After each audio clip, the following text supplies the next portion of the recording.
After a much anticipated video about how to make your LG OLED look better for cartoon movies and anime movies. How do you make your image look better for anime on your LG OLED? Watch as the LG OLED's algorithmic AI kicks in.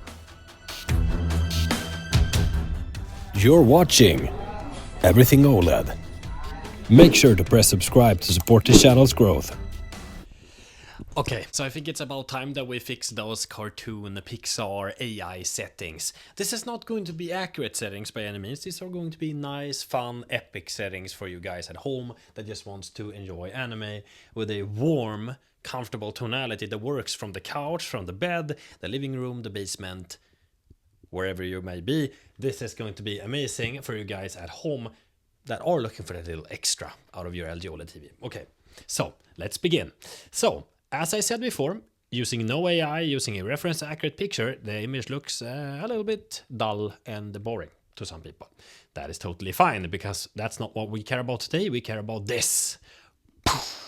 A lot of impact, right? So we're going to navigate to the advanced settings of the TV, slowly but surely making our way to here, making sure that the select mode is selected to expert bright space or Cinema Home if you're HDR, or Dolby Vision, then I recommend Vivid mode. Now, let's start calibrating and configuring our LG OLED. Now I want you to navigate to General tab, AI Service, and then pick AI Picture Pro and AI Genre Selection Tool. Now enable those two, go all the way down, and go into energy saving step and disable energy saving step. Now, if the power bill is a problem for you, then yeah, probably put this to medium to save a little bit of watts here and there to make the power bill a little lower. But hey, if you don't care about that and you just want to throw money in the well, that's totally fine by me. Now it's going to be way brighter in that mode. So now that we are in the correct mode, we're going to start adjusting the settings. Like I said, it works for HDR, Cinema Home, and Dolby Vision Vivid mode just the same. So let's go over the settings. Brightness. So for my specific rig, I'm using 25 and 60. I generally recommend 45, 85. Black level for anime, either 30 all the way up through 38. That's gonna work really well. Some animes are really washed out in black level rays. If that is the case, you're not getting pure blacks, then dial this down to your heart's content. So I recommend 30 as a good rule of thumb, but it's up to you really. So auto dynamic contrast, we're not going to use that. Peak brightness mode, you can use this if you want more brightness. I'm not going to use it though, because I have sensitive eyes personally. Gamma, I'm going to be using Gamma 1.9. Why are we using 1.9, you may say, and why are you crushing the blacks at 30? So normally, if we're using a gamma curve of 2.2 or 2.4, darkening the near black gamma, you're going to notice that you're losing details at black level 30. So using gamma curve 1.9 actually lifts the near black gamma slightly, causing us to be able to use black level 30 without crushing the blacks in most movies. That is kind of the case for all movies in general and games. So that's something good to know kind of thing, maybe, if you care about that sort of thing. So gamma 1.9 causes less crushing near black at 30 black level. So that's the recommendation that we're using today in this video for anime and cartoon movies, to see more details in the dark whilst it also remains black for the OLED. So color. Now this is where it gets a little bit wild, and bear with me.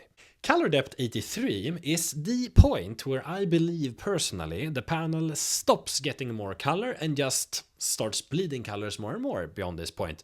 Some say it's 70, I say it's 83. So if you have like a G6 or a C6 age and you're boosting this all the way up to 83, you shouldn't notice that you're getting more saturation and more luminance beyond this point. So I'm picking 83 because I want my anime to look colorful and happy and nice and warm. So 83 is great for that. Now, tint G8? What the?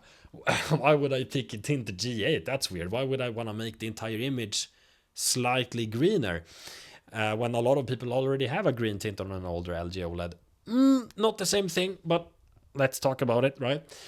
Color gamut, native. Make sure that the SDR or HDR image shows more color gamut reach of HDR colors than reference, which is great for us in this case, because we want that super fucking vibrant BT 2020 blue of these nice LG OLED panels to come in clutch, right? So, native color gamut is what you want to pick to get more of those intense colors to really show on the screen.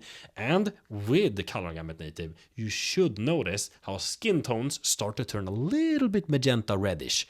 That's why we put the tint to plus green 8. Effectively taking it from the default of 0 all the way up to green 8, causing the skin tones to become more beige normal again. I'm not going to be using any fine-tune setting. You can use this if you want to. It's kind of up to you to play around with that however you want. Obviously, if you want to manipulate a specific color, use user selection, pick the color, and then you can change the saturation, the tint, and the luminance. Yes, you got that right. Pretty cool setting. I'm gonna leave this to off though, because with user selection, even with everything at default, it does change the picture slightly. So keep that in mind. Off is better for reference tracking, and in this case, I don't recommend using it at all for anime. White balance. I recommend warm 50 on all panels, even the newer panels. Don't ask why, this is just how it is. It's the closest to D65 white point. After that, we're gonna use a 2-point method, low point. 0 on red, -5 on green, -3 on blue. Then navigating over to high point, and we're gonna do -19 on red, -7 on green, and 0 on blue. That's the 2-point calibration that I recommend for everyone generally using an LG OLED. If you haven't already paid for professional calibration, obviously then you want to use those settings, right? Where are those settings most likely going to be? Well, they might reside within the filmmaker mode if that is the case, if you paid for a professional calibration. Then you can just copy those settings and transfer them into vivid mode or whichever mode it may be, right? How do you do that? Well, you navigate to this page right here, and then you want to make sure that you're in the filmmaker mode or whichever mode the calibrator used, and then you want to navigate down to apply to all inputs. However, here's the problem. Apply to all inputs only works for HDMI sources. So if you're using, let's say, the TV apps for Netflix in this case, which I am, this does nothing. Okay, good to know, right? Yeah, so that's the calibration of the white balance. That's the brightness settings and the colors. Now let's go over to the AI part of the video. This is where it gets fun. So sharpness is actually the setting that is the most important here to get more sharpness upscaling. And you can see clearly how stuff changes around her eyes there. It gets very different. So already at around 10, you should notice how there are a big difference. Even at 13, she does look slightly upscaled there on her eyes, and I think at around 20, 22 is where it starts to get it a little bit too much in some scenes. So, as a rule of thumb, maybe leave it at 18 or 20. I'm gonna leave it at 22 though, because I really like how it looks personally.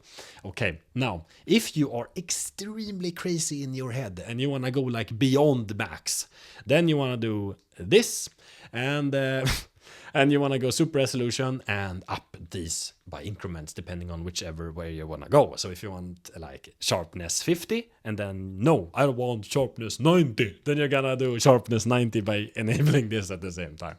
Yeah, it's gonna be crazy. You don't need that much sharpness, man. It's just gonna look bad, in my opinion.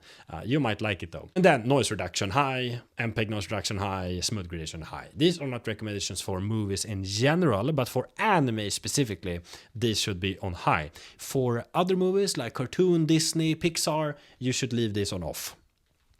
Now, if you want a 5.4 pull down on your panel, causing correct cadence from the frame rate and the hertz on the panel to look more correct in motion so that there is less judder, then you want real cinema to be enabled. However, some people are like, no, I don't care about that extra immersion, that extra filmic feeling, that cinema vibe in my couch. I want the gaming frame rate. I want 144, 165 FPS. I do not care about what you say, Tom, everything OLED. I just want smoothness. If that is the case, True Motion is your friend. So, obviously, LG are amazing at making presets. So you can either use the cinematic movement, natural, smooth movement. All of these are great, but I want to go a little bit further, right? Then I want to go 10, 10. effectively maxing it out entirely. And I do want to ignore this one, the OLED Emotion. This is black frame insertion, and when I use this, I get eye strain after like 10 minutes. Me personally, I have eye strain issues just in general from bright screens, so that may be why, but it's black frame insertion. It effectively adds I think it's a half black frame, full screen. Like, so 50% of the screen, it's black, in between every frame, causing the eye to have slightly better motion clarity for how it perceives the panel. I don't recommend using the mode, especially not for gaming, but hey, some do, some don't.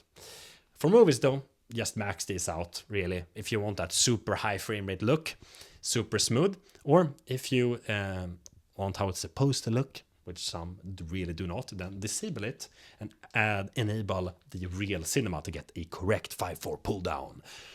Which is, to me, very sexy, and that's how I look at movies. But for anime, Pixar, stuff like that, yeah, I do use True Motion on 1010. Don't hate me, okay? Don't hate me. Yeah, so that's really it for this video. Now, what does this logo mean right here? It means this little flower thingy. It just means that you have AI on the background, you know? It's working, it's doing something. So if you don't want that logo right there, or you don't want AI, make sure that that logo is gone from your picture preset. Otherwise, AI is working in the background doing some malicious stuff you do not want. So yeah, thank you guys so much for watching this video. Let me know in the comments down below, which settings did you fine tune to your heart's content? Maybe you use Gamma 2.2 with other settings. Give me those settings down in the description there. I want to hear you guys' settings. I'm really interested. It's gonna be cool to see how you guys fiddled with these settings to get whatever worked best for you. And also make sure to subscribe to support the channel. We also have merge, the Everything OLED merge. If you're interested in getting that, it can be expensive. It's not always on discount, so keep that in mind. But yeah, you can also become a monthly member, join our Discord. It's kind of up to you, whatever you want to do. But I recommend, if you do want to support the channel and you like this video and these settings, the easiest thing you can do is just subscribe to the channel, like the video, and that's it. But if you want to add a bonus, write a comment. Say that you like the settings or you hated the settings and that you recommend this and this instead. That's also totally fine. Publicity is always publicity. So yeah, thank you guys so much for watching this video, and I'll catch you guys in the next one. Bye guys.